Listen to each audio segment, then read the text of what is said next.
I've spent my life spelling my name to people who had no idea that it meant anything or that it was a prominent name anywhere.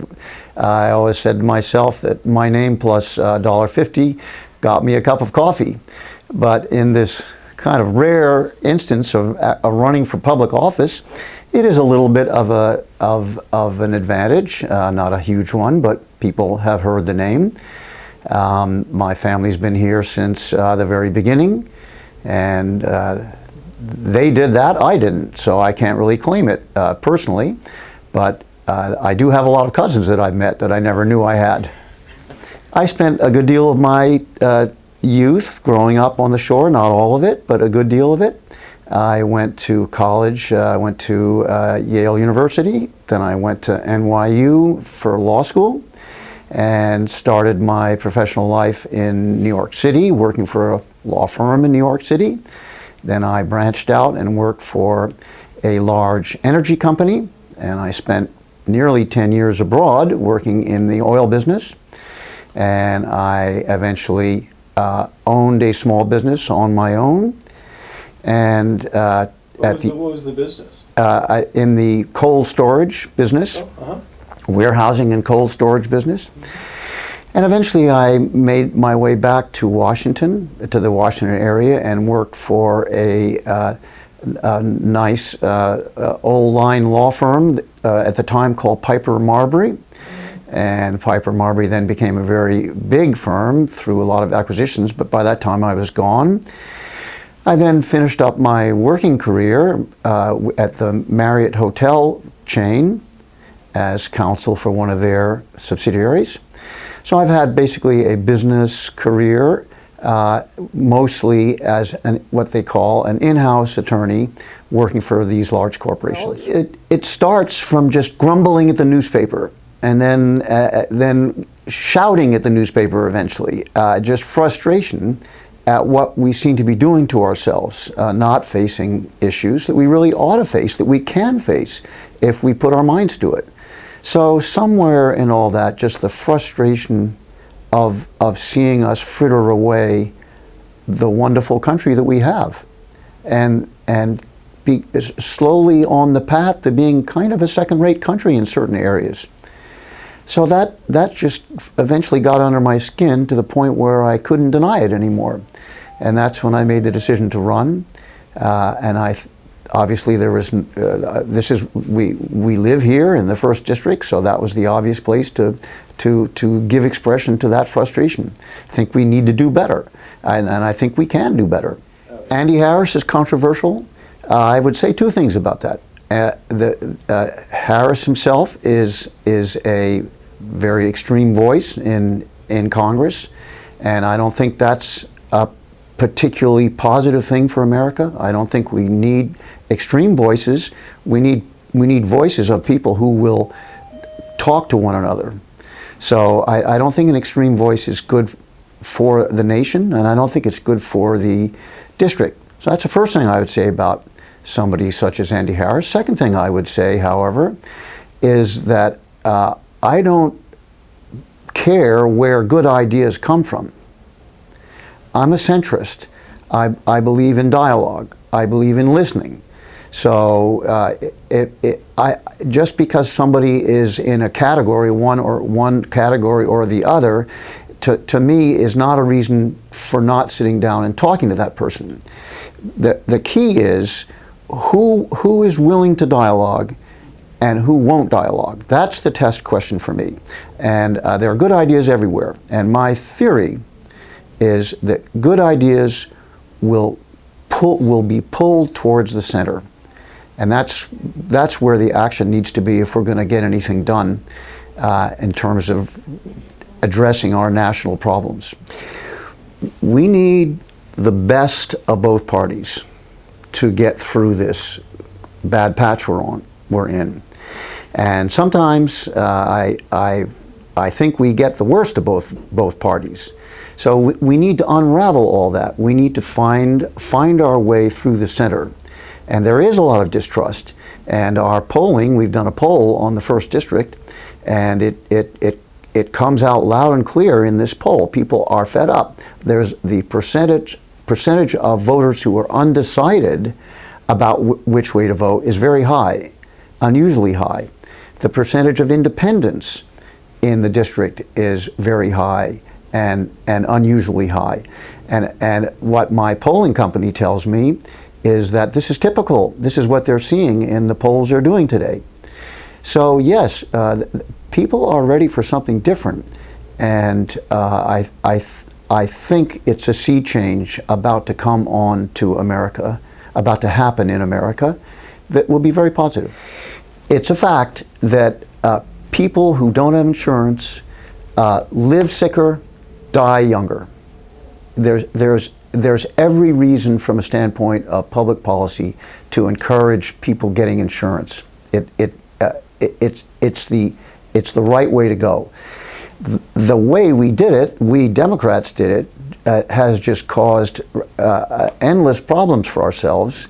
And I suspect that, or let me put it this way, if I had it to do over again, I would probably try to do it in a series of incremental steps and try to get a smaller step working right, and then take the next step and get that step working right.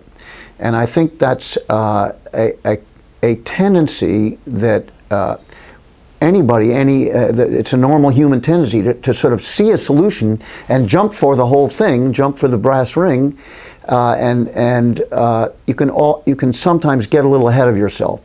So I think a more incremental approach would have been smart. Given that the law has been passed, I would certainly support it, try to defend it, try to make the changes that need to be made to make it work better. John LaFerla, Dr. LaFerla, has an excellent reputation. He's done a lot of great things for the community. He's a very upstanding person, dignified person. I have great respect for him, and I would hope he would say the same about me. We're different, however. I am a centrist. I do believe that we need the best of both parties to succeed. I am fiscally responsible. I believe that government should be as small as we can make it and still make it effective. I don't want to put words in anybody's mouth, but I believe that John is a little further to the left or the progressive side. I think he sees government as more of a solution. And I see government as perhaps an enabler, as a necessary referee at times, but I don't see government as the solution. And so I would say that I'm a centrist. I think he's a little further to the left. I would say that we all know that the 1st District is a conservative-leaning district. So the only way to win this district is to appeal to the center. And I don't think that's John's approach. Yeah, how am I different from Andy Harris? I guess it's about dialogue. I think voting 50 times, I can't remember the exact number, to repeal the Affordable Care Act, it is not dialogue. It's something else. I don't know what you would call it, but it's not dialogue. So I would, well, not if I were him, but I would say, okay, you have problems, Andy, you have problems with the Affordable Care Act. What are they? Let's sit down and talk about them. What can we do? You know what are my kind of things that I can't give in on, and I kind of know what the things that you can't give in on are. So where is there some space in between those two things for us to do a little bit of horse trading together? And so count me as a horse trader, and I don't think Andy Harris is interested in that kind of dialogue. I worked for 12, 13 years for Marriott Corporation in Bethesda, Maryland. Bethesda and Rockville, they never had a problem with Maryland as anti-business. I drove every day through the biotech corridor up there in Rockville and on the 270 up there. Those companies never had a problem with regulations in Maryland. We have great colleges, great universities. We have trained people. Our urban centers attract young people with great educations. I don't think Maryland's hurting at all for its ability to attract its share of businesses. Now, the first district, however, does have an issue. It's kind of the exception within Maryland. The northern part of the first district is kind of about equal in unemployment. I'm talking about unemployment now. Kind of about equal to the national average. As you go towards the upper shore, and then towards the lower shore, we're significantly above the national unemployment average. So the first district does have an issue, and in my opinion, it is all about what it's about geography. What is going to bring businesses or incent businesses to locate, let's just say in Salisbury or somewhere further south, which is a 2 hours more drive than some potential place where they could locate closer to an urban center. That's a different issue, but I don't think the anti-business complaint about Maryland bears upon the issue of the unemployment rate in the southern part of the first district of Maryland. I would say one further thing on that. What will we do? What can we do to try to affect this unemployment rate in the midshore and lower shore? And the answer is we need to come up with a branding concept for the midshore and lower shore that and then link into that branding concept all the community colleges and universities that we have there, and try to present the first district, lower parts of the first district, as having a special capability in a defined area. That is the kind of approach that can bring jobs to the lower shore. What burns in my gut is the fact that our country is slipping into some kind of a second-tier status. That probably more than anything is why I'm doing this. It bothers me, it angers me that we're doing this to ourselves, and we don't face up to the realities that we need to. We push things down the road, and that can get dangerous. You can get to a point where things snowball on you, and are we at that point? I don't know, but we're headed that way at some point if we don't do something.